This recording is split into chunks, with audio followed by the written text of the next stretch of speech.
Okay. Meron ako dito in order na chili ice cream. Kilala siya dito ang chili ice cream. Kaya, tikman natin kung talagang manghang. Wait lang. Diyan. Ayan po. Colonial ice cream. Maano ang anghang? Ano masasabi mo? Maano ang anghang? Oh my God. Di ba no, maanghang siya? Sige nga, titikman namin. Kasi dalawa nag-share lang kami. Yung isa pili. Ayun. Yung isa naman. Ito naman ay chili flavor. Kaya. Nakakaumay ito. Nakakaumay itong pili.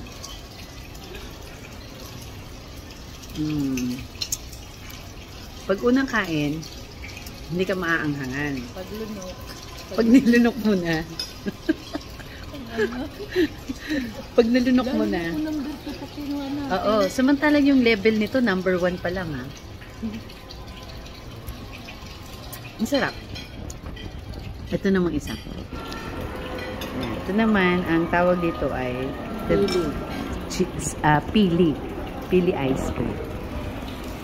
Dapat siguro mang ihalo natin ang ganyan. Pwede rin. Pili ice cream. Tikman mo nga yung pili tsaka yung sili. Walang ano. Walang anghang, di ba?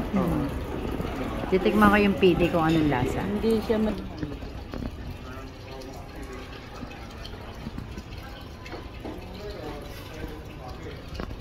Ang sarap. Lasang pili. Lasang pulburon. Lasang pulburon. kasi matamis na masyado. Hindi pa ganito. Ano? Ibig sabihin, yung level ng sili namin, number 1. Anghon na talaga. The best to. Pag nilunok mo lang, pero pag dito sa dila lang, wala pa.